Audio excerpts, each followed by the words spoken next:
Hello, everybody. My name is Wanda John-Kehewin.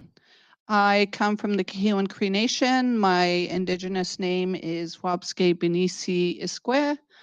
I am so happy to be here today because I know these lovely poets. I know Tawahum and I know Jónína, and their work. I've been kind of digesting their work for the past couple weeks and just reading it and listening to my own heartbeat and going, wow, you're really standing in your truth. And I love that.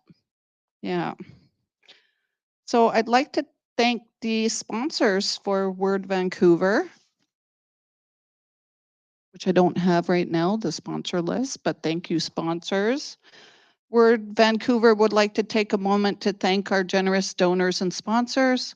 We would like to give a special thank you to SFU and the Writer Studio for this wonderful space and their continued generous support of Word Vancouver. Oh, here's the list.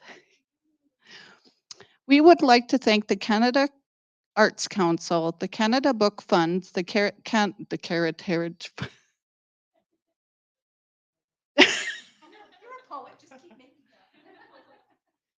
The Canadian Heritage Fund, Canada Periodical Fund, the BC Arts Council, BC Gaming, Creative BC, the City of Vancouver, DBVIA, the Joseph Wosk Family Foundation, the Hamber Foundation, the BC and Yukon Book Prizes, the Asian Canadian Writers Workshop, CWILL, I hope I'm saying that right, Payson Associates, the Crime Writers Association, wow, that sounds interesting. The Federation of BC Writers, the Surrey Library, the Vancouver Public Library, and the list goes on, hang on. The League of Canadian Poets, the Writers Union of Canada, the Vines Festival,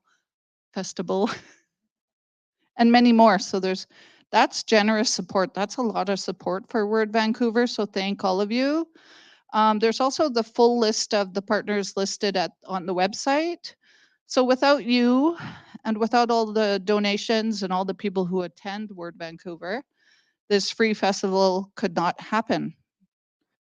If you haven't already, please consider making a donation via the website.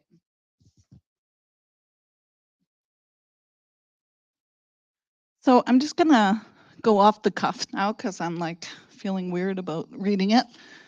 So I want to introduce you to Tawahum Bige and Jónína Kirton, and what a journey, because I had the opportunity to edit Tawahum's work or to work with him for almost a year or 8 months. And it was such an amazing experience to work with Tawahum. And Jónína as well. We've been at many different events. So I am going to, I don't have your bios.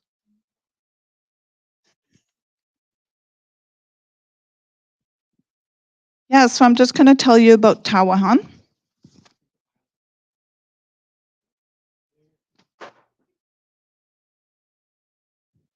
Be the comedy special.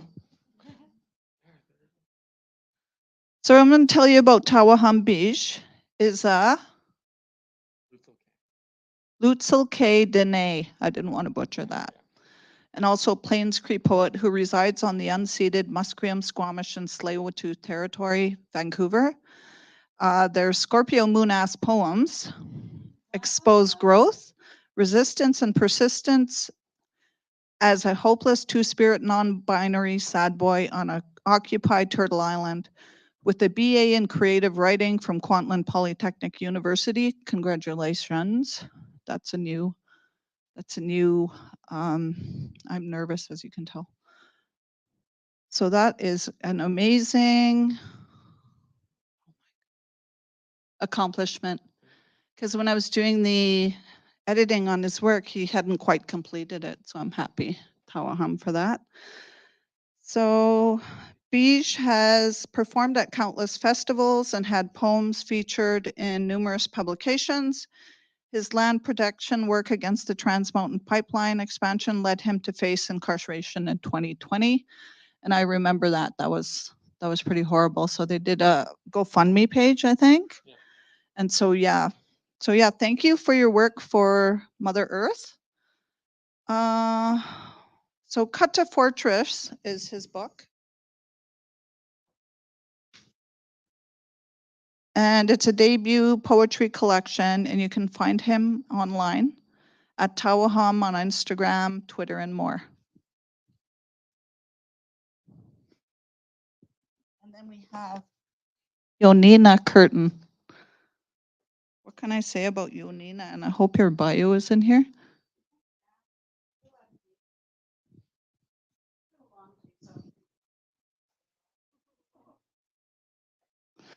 Look at that beautiful, is that you? Yes. That is a beautiful picture of Jónína as, you know, a babe, a baby. Jónína Kirton, she's a Red River Métis Icelandic poet, graduated from the Simon Fraser University Writer Studio in 2007, where she is now an instructor. Wow, amazing. Although she acknowledges and is thankful for the teachings offered through academic institutions, she leans heavily into what some term other ways of knowing. Her writing is often a weaving of body and land, as she firmly believes that until we care for women's bodies, we will not care for the earth. That's really beautiful, because we do have to take care of ourselves before we are able to care for anything outside of ourselves. A late blooming poet, she was 61 when she received the City of Vancouver's 2016 Mayor's Arts Award for an emerging artist in the literary arts category. Her second collection of poetry, An Honest Woman, was a finalist for the 2018 Dorothy Livesay Poetry Prize. That's a mouthful, hang on. Right? A landless Métis citizen, she currently resides in New Westminster, British Columbia, the unceded territory of many Coast Salish nations, including Kakite, Stolo, Sawasan, Musqueam, Squamish, Tsleil-Waututh, Coquitlam, Katzie, and Kwantlen. Oh. Yeah, so thank you for being here. Welcome. And I think we'll go with the readings now. So who wants to go first?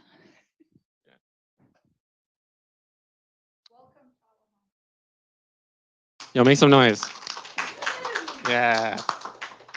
Tanse Tawahum Nitsika-san, Saze Tawahum Suyi. My name's Tawahum. You heard where I'm from, but just to name my relations, Setsi John Thomas, E. Isidore Thomas, Setsune, Lucy Klee, Equinocum, Teresa Dume.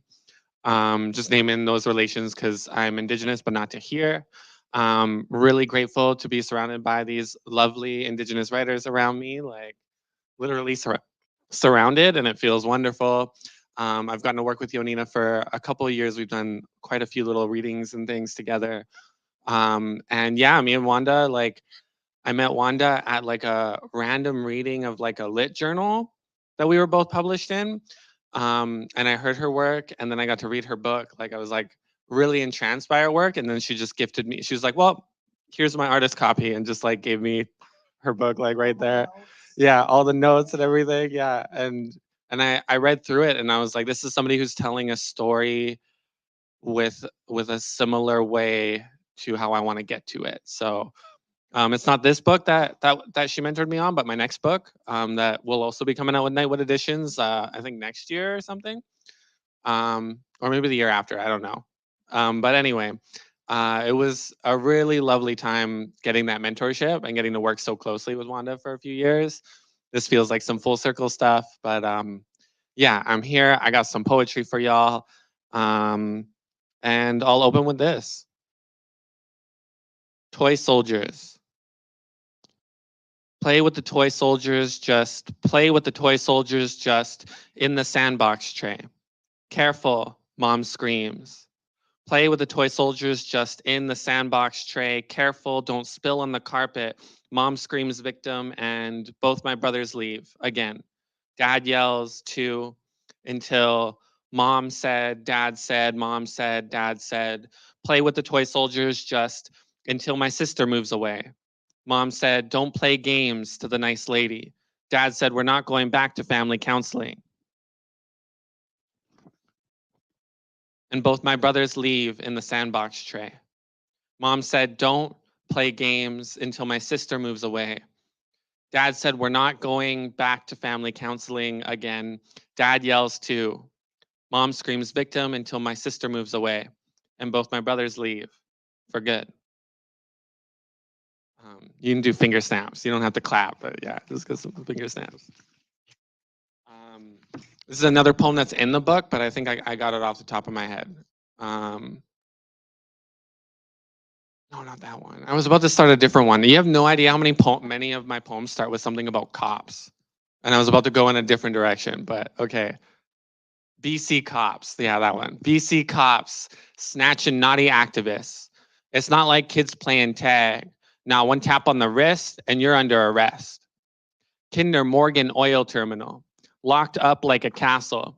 At the drawbridge front entrance, we're requesting an audience, but they're doing backdoor business behind barbed wire fences. So I think it's time for us to occupy this. Organized activist rally, protracted siege, protesters painted as bandits, police officers as castle guard, ERT as knights, cavalry abusing their authority, our hero in shining armor. They arm themselves meticulous, overkill, transparent and gray plastic, gunmetal black and Kevlar, navy blue vests and shiny chrome cuffs. Everything necessary to force peaceful protesters like us to rely on our ceremonial willed faith, sinew cold commitment to red hot ancestral spirit. I propose prayer to Creator for an ancient new paradigm.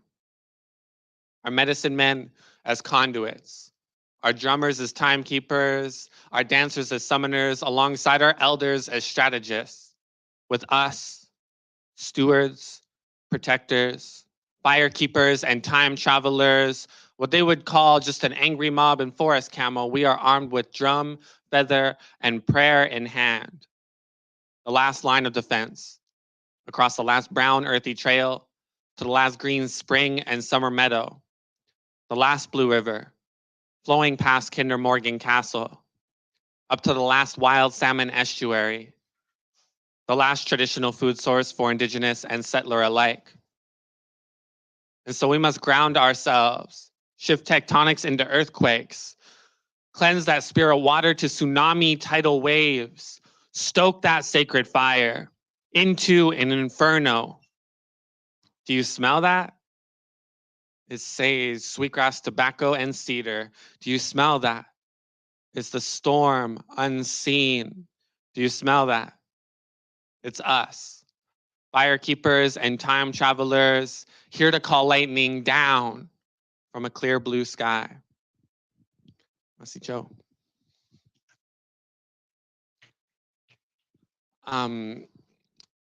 This is shameless self-promotion. I'm also working on music. I have stuff on Spotify, you know, like all those streaming platforms, but I've also, like, this poem is in this book. I wrote it in 2017, but only in this past year I've been working on it with a new album. So like, depending on the place you see me, you might see me perform that as a poem, or you might see me perform that with a rap and like some singing in the midst of it. Like, it's really beautiful how malleable poetry is. And that's like one of the reasons I'm really grateful to that ancient art form that's been around as long as we've had drums and words to speak. So yeah, keep posted on that. I think it's gonna, like, most of it's gonna be released in next spring. So, but if you hit me up online, I might give you a preview just because I like doing that. And this book, it's like a lot of like all of the angstiest shit I wrote from 27, like when I first really got involved in poetry, all the classes I was taking, all the angst I was feeling. It's like poetry or like creative writing, I like to say, put me in the psych ward and also got me out. So, and the reason it doesn't put you in there, like, it's not, you know, like, it's not like that, but like it opened the wounds that I had been like, that would have exploded into the psych ward anyway. And it gave me the tools on what to do with that also. That was like back in 2016. It's always a trip to read this book because it's like read from this book because like I've honestly been like pretty settled with the poetry from it for a long time. So it's like really revisiting some times that were wild to me now. Like I don't think I'll ever end up back there. I mean, fingers crossed, I guess. But like I've never gotten anywhere close to that space, and it's like creative writing and the art I've been able to make is part of that reason. So here's a poem that stayed relevant though, in my arrogance of thinking I was past all of these experiences. It's called Video Games. Video games, the escape key. I explore endlessly. Confinement or liberation? Liberation in confinement. Trauma tracing interactive narratives, and I choose my own adventure forever and ever. Or at least 24-hour gameplay, Final Fantasy battle themes, etched stone nostalgia memory. I've read or played this story 20 times over. Just a child minding his own damn business, dealing with bullying by spinning, twisting, jumping, body slamming, Crash Bandicoot 1, 2, 3, breathing fire, purple scales, Spiral the Dragon, PlayStation Power Up, Blaze Flower, Super Nintendo Mario levels from age 3. My brothers hit that plastic controller and I learned from demonstration. I learned to read from RPGs. Real-time strategy commander, captain, and general in the Age of Empires. Joan of Arc, Attila the Hun, Genghis Khan, and Saladin. I learned these intercultural lessons, hands-on keyboard, macro time travel magic, and I ain't even 9 yet. Norse mythology, Ragnarok Online. You can call me by a moniker I ripped off from my best friend at 11. StarCraft laser battles in high school, lunch hour, or after finals with that same friend. We can't go back, Bob. One ring to rule them all. Online. Read Tolkien. Why not explore Middle-earth firsthand? Imagination's birth, escape key to land away from the mental health crisis at home. I knew I had anxiety and depression undiagnosed until 20. Parents would have just denied it. So how did I survive? Enchanted daggers with poison into the back of an orc or a troll through a world full of werewolves all bristly and gargantuan that I could kill? Wow. Retail worker from 17 to 20, connecting socially after hours, destroying the old republic, massive multiplayer gaming rife with lightsabers and catapults, and the battering rams of Guild Wars 2. Call me an archer, a hunter, an ancestral roamer, legendary bow owner. I'm not even yet a stoner. But now that I mention it, first basement suite and I can smoke inside? Sweet. Dark Souls curse has us all coming back hollow over and over, over and over. Thousands of hours, and I'm reading poetry and item descriptions of swords, shields, pikes, and polearms. I exist almost entirely digitally. My inner fire without feed, not taking heed of university, and I barely avoid almost losing my degree. Dial back on the digital delicacies. Pursue writing to choose my own adventure for real this time.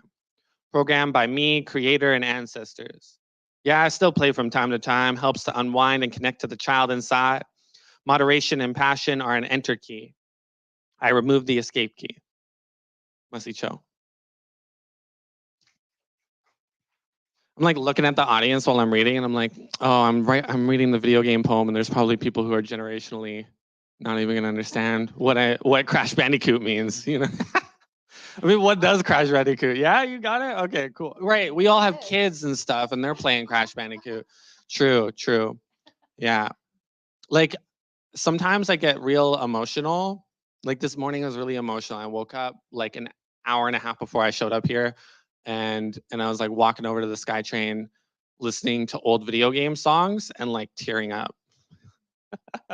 Like nostalgia tearing up. Like, what is going on? This is like the final boss battle of Final Fantasy VII. I'm just listening to the music from like one of the most epic moments in the game, but I'm like, all right. All right, I got one more poem for y'all, I think, and then I'm at time because I've decided to chat a little bit in between my poems. Let's find this one. And I do read some of the fluffier pieces a lot when I read from this, mostly because like there's some experiences about, you know, like grief and things that like that's the thing. I just don't want to read it. Like I don't want to read it out loud anymore. I used to need to read it out loud. I needed to. And if I did it, I'd go to sleep.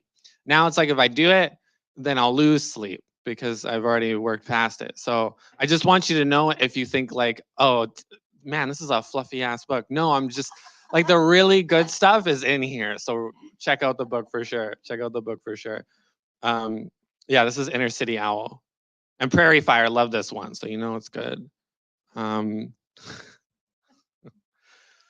Talons deep in the no, wait, hold on. I wrote this about a real owl, just so you know. This is like the downtown Vancouver owl. Like, I first spotted it like walking around at night, like just hanging on one of the trees outside the BC courts or whatever. And also there were like Daily Hive posts for a little while about this like owl that was like diving in between cars and shit. It's crazy. So yeah, I don't think that spoils too much. Talons deep in the gnarled branch of new growth over concrete causeways, this bird don't give a hoot. BMWs, Ford F-350s, and ugly Porsche Cayennes rush under claw. Inner City Owl marks them all. Beware. Hoot, hoot. She unlatches branch, opens wings, and as true as moonlight still shines despite light pollution, this owl does defecate on the most bougie cars. Wide-eyed, she twists her neck for a chittering squirrel, a relic of that pristine mountainscape her ancestors used to hunt through. Lush, verdant, mile-spanning green of cedar, blanket ceremony of land upon land, inner city owl in the outer wilderness. Fresh air, head tilts up to breathe in. She arches and dives. Wide eyes narrow, her beak breaks squirrel flesh, and she feasts. Moonlight dims. Concrete fades back into view. Talons deep in squirrel guts and neck twisting to the beat of car honks, sirens, and the clip-clop of stilettos from a red-dressed drunken mess and her entourage of well-suited men, obnoxious, vying masculine. The bird hoots, marking them all for an accident early next week. Taking off, inner city owl's gray feathers fly as she makes her ascent like a moth to the moon unreachable. The wind screeches into her mouth, rinsing out the taste of squirrel and exhaust. Thank you. Thank you so much, all. Yeah, hit me up online if you don't know me already. But yeah, thank you so much. Masicho. Thank you, Tawahum. It's always great to hear you read, and because I'm digesting these poems, but when you read them, that's when I can really hear the nuances and the language and the power of language. So yeah, thank you very much for that. And we are going to go to Jónína. Jónína. Jónína. I love saying that. Thank you. My name's been through many iterations. Believe it or not, I began as Lynn. Is that in the right place, do you think? Yeah. Okay. So I can't see you, but I can see my book once I take my glasses off.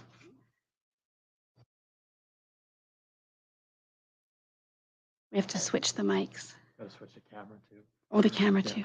Oh, sorry. No, that's okay. Oh, there's you and me. That means you're in. Oh, not anymore. Okay. Yeah. Being live is a little stressful, I got to tell you. It's knowing that it's going further than this room. But I'm grateful that it is, actually. I'm grateful that people at home can be here to enjoy this with us, because I live with fibromyalgia, and actually being here is very difficult for me. And I find crowded, noisy rooms really challenging, and a lot of people wanting to talk to you. And I want to talk to them, but one at a time. So I'm glad that we have live events for people who can't make it. So I'd like to read to you from my third book, Standing in a River of Time. This book was supposed to be a little skinny book of poetry, but once I started writing it, I decided I had a lot of poems. I was putting it together thinking I need more poems. And I decided that I would write some sort of like, not really a foreword, I wasn't really sure what it would be, just sort of to let people know why I was writing some of what I was writing. And I wanted to let them know that I began my healing with my mother's death when I was 31. And so I wrote what I thought would be like one chapter that would be prose. And that turned out to be many chapters. Once I started writing, I could not stop. I never wrote another poem after that. The poems that are in here had been written already before the prose. So I suddenly had this need to tell my story in a little bit bigger way. And I won't read a lot of I don't like to read a lot about the trauma necessarily. I think it's important to be aware of other people. But also, I like what you said. I sort of feel like I'm past some of it. And I don't know that I want to reopen it. So this is more about my healing. So there I am, 31 years old, lost my mother. I've already lost two brothers. One was killed in a target shooting accident when he was 18, and another drowned when he was 16.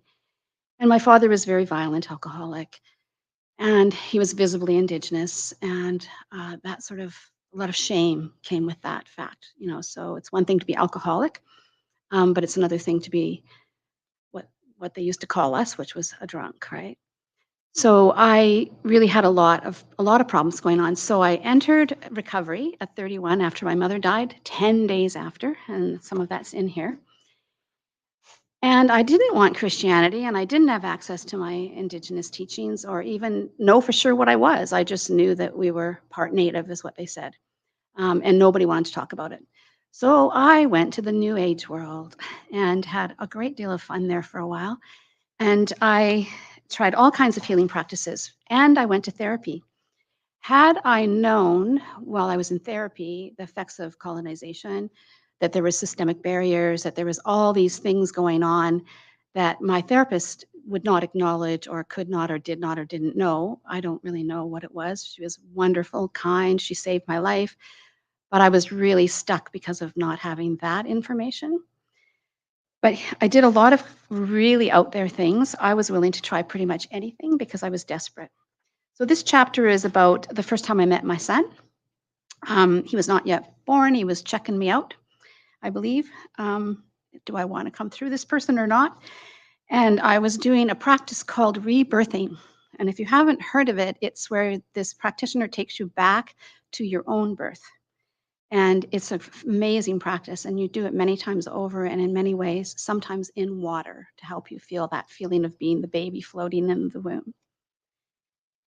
So the first time I met you, my son, I was laying on the couch of Bige, a healer specializing in a practice called rebirthing.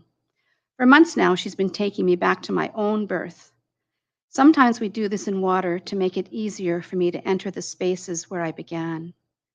Together, we visit my mother's womb, a time before words. In those moments, all that exists is water and the drumbeat of my mother's heart. Every visit, Vijay asks me to recall my descent down the birth canal. Some days I resist the best way I know how. I escape into my mind. I'm very good at disappearing. The wordless place of meditation. When she notices this has happened, she asks me to change position, to get on the floor on all fours. I am to breathe deeply, pump my body up and down, but I don't like this. I don't like it at all. I prefer drifting. Then one day, while floating on her couch, there you were, touching my face as a blind person reads Braille. My face, a map you followed. Your hands I now know. I could feel your spirit, the lightness of it, of you as you introduced yourself to me. A year later, my body full of life, you presented yourself again, this time in a dream. Restless that night as your fingers and toes pressed against my ribs until they ached, I entered sleep only to find that I can see you in the liminal space of the dream world. I feel your outstretched hands push against the skin of my hard belly. They feel familiar. I feel your desire to be released. I see the outline of your face pushing against my swollen belly, announcing your arrival. I see you. You are here.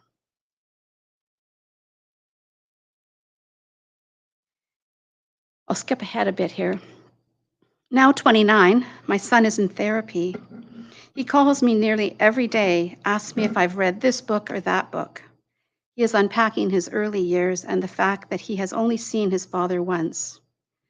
That was just a few years ago when he decided to fly up to Haida Gwaii and present himself to the man who has frequently promised to call when in town. My son does not know that I destroyed all the court documents or that I feel guilty for leaving the father's name blank on his birth certificate. When he was born, I was not sure who the father was. Understandably, his father felt DNA testing was necessary. There had been innocent movement from one lover to another when I had thought Mike and I were done. But he begged me back with promises of love and marriage, a life in what we called the Charlottes in those days. That promise opened me, and my body said yes to this child, only to say no to staying with his father, who was already backtracking. I do have permission from my son to share things. I would not share parts of his story without asking him. I think that would be unfair. So this is a couple of poems. So there's prose and poetry, and these poems are about my son and myself and my mother, actually. This one's called Umbilical, and it has parts. So part one is a navel string connecting us, delivering sustenance until shock of light awakens me. Doctors, nurses in masks, surround sound, words delivered. It's a girl. Liquid born, I linger on the edge of what I know about my mother, the way she held me within her womb. I have wondered, did she want me? I do recall her saying the best days of my life were the days my children were born. Tied to us, she could not leave. Firstborn, the only girl, I held potential. Egg-filled promises of love delivered faulty fetuses until one managed to hold on. My son, I wanted a water birth for you, no shock of light or masked faces. I wanted to welcome you. But once you arrived, I could not hold you. Arms, knees shaking, I vibrated loss, mourned the absence of water, the crooked path down a canal too narrow. I give thanks that you made it, son. Now that you are here and I am alone, ghosts linger, nibble on your toes, whisper in my ear, reminding me of my mother's love, my mother's words. She too is glad you are here. Oh, that's hard to read. And I have a second poem, thank you. Samsara, and again, it's parts. So one, Mother, I've lost my place. It's dark here, Mother. Without you, the earth is damp, made thin by loss. I am cold, in need of shelter. I have a son now, Mother. He swims within me. I must build a fire, light the way for your return. He cautions me in the kitchen when I'm angry, his small finger pointing. He says, I used to be your mother. Or I hear a cry. He has touched a hot iron, his lips pouting. He has that, why would that thing want to hurt me look? I scoop him up, rush to the rocking chair where I cradle him while he cries, then pauses just once to say, your mother never did this, did she? How does he know this? Was he a toddler remembering another life? I don't know, but he was always reminding me that he is not just a child, that the wheel turns. My son was a remarkable, still is, young man, 31, about to be a father in February. I love that we've got the generations here, and I think that's really important, that we have very different experiences sometimes because of when we were born and what was available to us. I'm really grateful that youth today have so much more access to Indigenous teachings and opportunities to do things that I did not have. I realized when I was finished this book that it was actually about survivor's guilt. So there I am, a young girl trying to save my mom, save my brothers from my dad's and his violence, save my dad. You know, I could feel how pained he was. He was Métis, very filled with shame, a lot of hurt. And I couldn't save any of them. So this poem is looking at that and all the deaths that we experience. And for some of us in the Indigenous world, for some reason, we seem to have more, well, we have more suicide, we have more early deaths, sometimes due to addiction, which was common in my family, actually. And my brothers died accidentally. And I thought, oh, gosh, we're cursed. I didn't even understand what was happening. And I was very lost. So I'm walking around with all this grief, not knowing what to do with it. This is tumbling. There are rocks in my pocket, one for each death. The first rocks, my ancestors whispering thin, easily airborne, skipping over waters of the past. These brought comfort, became touchstones. But then came the drowning. My brother, 16, now a river rock made smooth by loss, sits next to the others. 4 years later, a bullet. My brother, 18, his rock marked by mushrooming metal, leaving a hole in him and me. Before long, another rock, this one larger as it was mother. Aunties, uncles, grandmothers, grandfathers followed. For so long, I carried the dead. Afraid to let them go, I brought them everywhere. Others could not see the rocks in my pockets, could not hear the tumbling, did not feel the heat from the rubbing against one another. Every rock heavier than the last, harder to carry. Yet together we all walked, losses rubbing up against one another, pressing on my thighs until, falling open, seams stretched, emptying my pockets. I have been carrying the dead my whole life. I had to let them go. Ooh. It's shocking, isn't it? Sometimes how reading your work, like you know the poem, you've read it before, but suddenly you're just overwhelmed with emotion. There's just something that can happen again as you engage with the material. Anyway, I think that's enough from me for now, and we have time for some talking. Thank you. Thank you. Thank you for listening.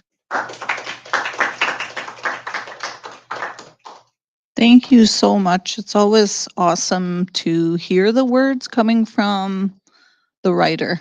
That's amazing. So now we'll go to the question period, the question part. Anybody have questions? Any burning questions?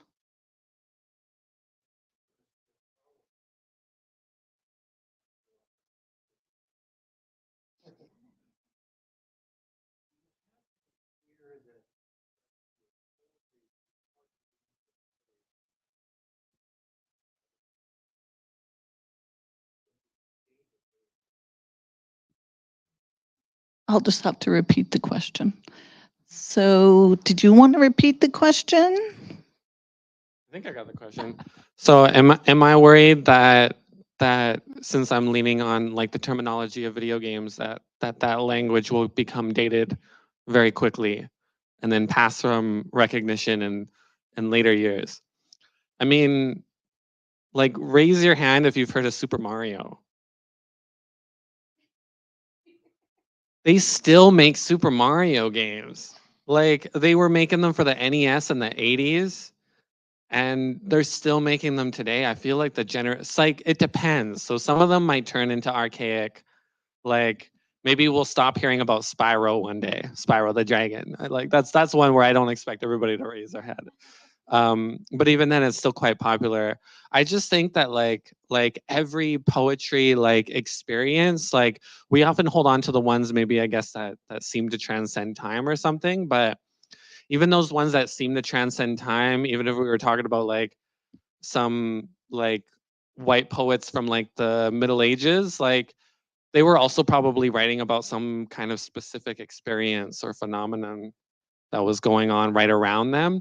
That even though we have the context now and the deep reads that we have now, we might still never I think that's what's tripping me out. It's like, wait, I don't think we still understand what so many different poets of different ages went through, even when they don't use language that's so oddly specific. Like they were talking about, Shakespeare was talking about something really local as well as something that was transcending time. And we'll never understand that local context. And I'm grateful to have some poetry that maybe might not be understood. Like I had to fight my editors on that. That's the second part of the question is like, my editors were like, we're going to cut that reference. We're going to cut that reference. In fact, I think I said Crash Bandicoot. And like, I'm like, but it's not actually in the poem written. And I think I missed like a cut when we were going through the edits. And I was like, dang, I missed the Crash Bandicoot cut. Because they were just trying to cut. And they were like, no one's going to understand this. No one's going to understand this. And I was like, I don't care. Like, I don't care. Like the rest of my poems, like there's like a bajillion poems in this book. And almost like that's the only one that leans on video games so deeply. And I thought that was like so necessary for me to have, but also for like any other gamer coming into creative writing. Because I feel like there's a lot of gamers who are really creative, and then there's like a lot of gamers who think that like poetry or creative writing is like inaccessible because it doesn't talk about things that they care about. And like I also wanted to have that be like the kind of beacon that draws other gamers maybe away from the weird virulent toxicity of gaming. Because that's what creative writing did for me. So that's exactly what it did. So that's my answer to the question. May I say something? If you don't mind, I wouldn't mind speaking to that because I worry about being 67 years old. And I'm writing about my youth, maybe the disco days, believe it or not. But the references, the things that we're gesturing towards, will everyone of all ages know what they are? And does it matter? Not necessarily. But I do wonder, and I do look up the Urban Dictionary once in a while, look up things just in case I'm really going to embarrass myself. Yeah. Anybody else have a question?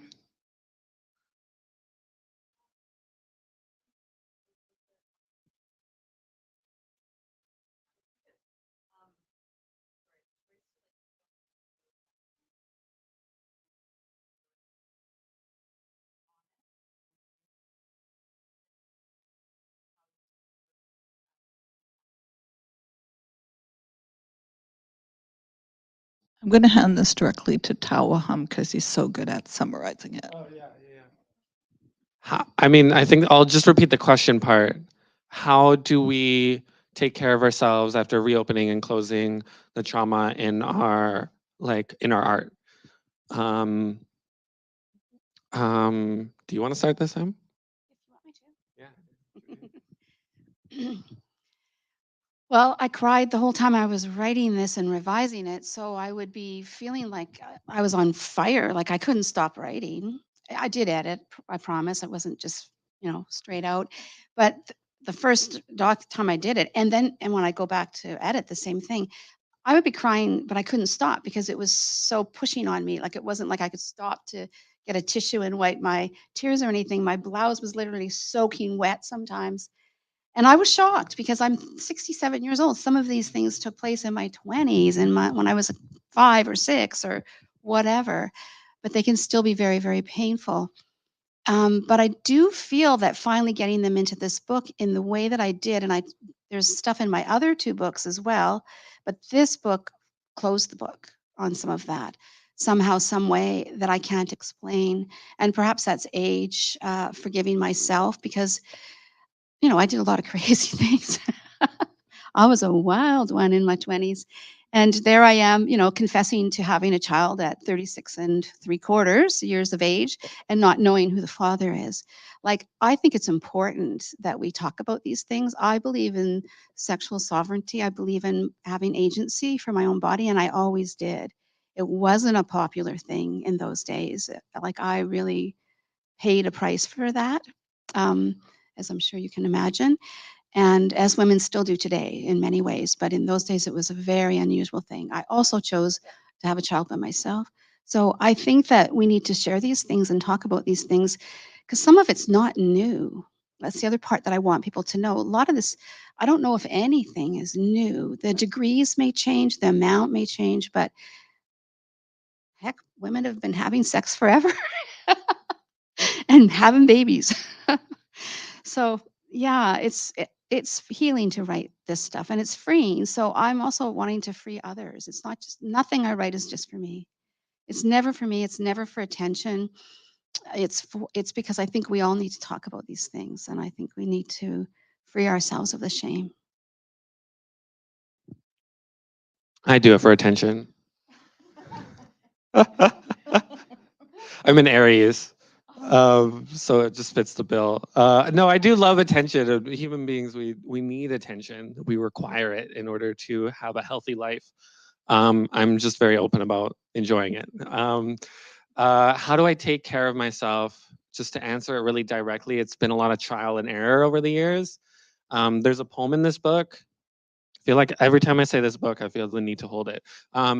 It's called Too Abstract. And it's a funny one in terms of what inspired it. Like my grandma passed, My parents failed to tell me about it. I learned from my brother like weeks after it happened, and I was livid. The poem that arose isn't about my grandma passing, and it isn't about them not telling me. It's a big, like, I won't call it a trauma dump, but it's like me crystallizing a lot of the trauma that's ever happened to me in my life. And it came out of that rage fuel place of that one trigger. When I wrote it, it was necessary, helped me sleep. When I wrote it, I was also replying to creative writing profs who, you know, I say colonialism and they say that's too abstract of a word to use. And bless those creative writing profs because they still taught me a lot. Like there's a whole, yeah, anyway.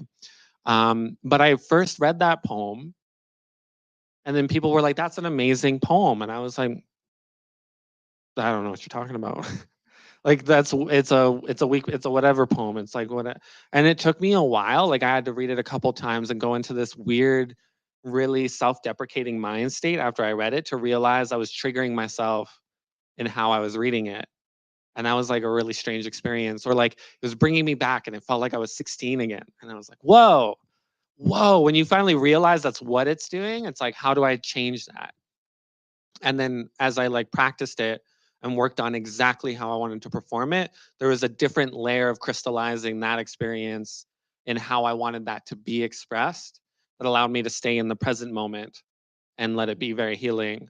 Um, and then now it's like I've almost forgotten some of the ways that I've done that. So like to reread it now is a bit of a mixed bag. It could be either which way that it goes. So I just prefer to like kind of avoid it altogether because I've worked through those experiences in a different way now. So it's a lot of trial and error. And then on the other functional levels, like I don't believe in taking care of my audience. I believe in taking care of myself. And that's the only way that I can take care of. That's the closest thing I can do to taking care of an audience is taking care of me.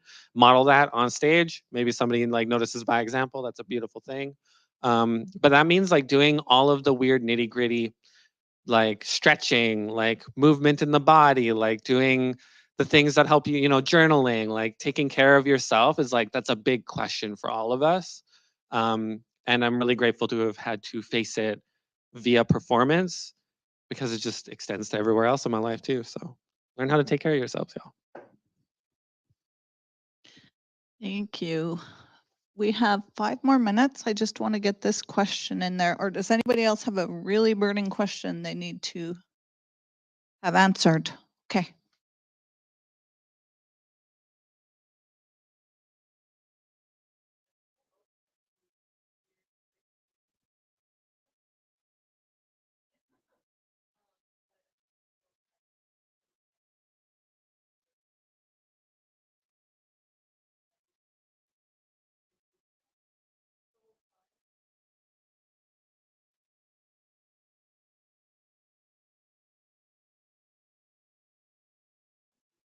Okay, I'm changing my question. What is something that you can share with everybody that you live by? So a motto that's your very own.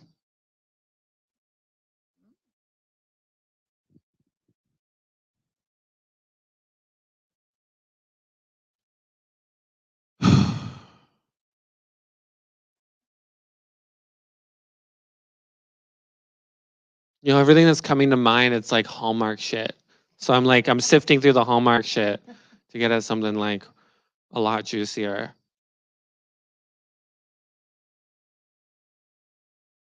I don't know, maybe it's still Hallmark stuff, but um, the grief and the healing is not a linear journey. Like it is always changing.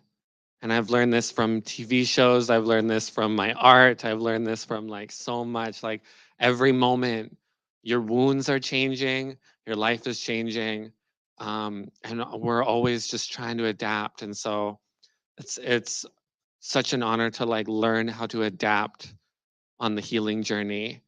It's not a quick motto, but that's where I'm going with today. Yeah. I don't think either. Well, I know one of these isn't mine, but this too shall pass. And the truth has a way of standing up for itself. I really had a lot of times where my credibility was questioned as a woman. There's a fair amount of sexual assault and violence. And even my family doesn't necessarily want to know what happened in my own home. like my mother's brothers and sisters. And so I really had to stick with that. The truth has a way of standing up for itself, and just really hang on to that. And also every crisis, there just seemed to be one crisis after the other. My life's been one big series of crises. This too shall pass. Like the good and the bad, it comes, it goes. You just got to go with it sometimes. Tawahum, that was beautiful. That was not Hallmark at all. That was like honesty and truth. And that's what I love about your work. And when you talk, it's very freeing. And Jónína, I'm so excited because I got to write the foreword for your book, and I was like, I read it and I was like, I couldn't get enough of it. And I've read both your books in the past 2 weeks, and picking it up and trying to digest these words, and they were beautiful, and I spent time with their work. So I'm very grateful for that, and grateful to be a part of Word Vancouver, to be with my fellow co-writers. So if you'd like to purchase a copy of any of the books you've heard today, so Standing in a River of Time and Cut to Fortress, there's a bookseller, Iron Dog Books, is out in the hallway, and you can head to the book signing table. Thank you to all the staff and the volunteers at Word Vancouver who make it all possible.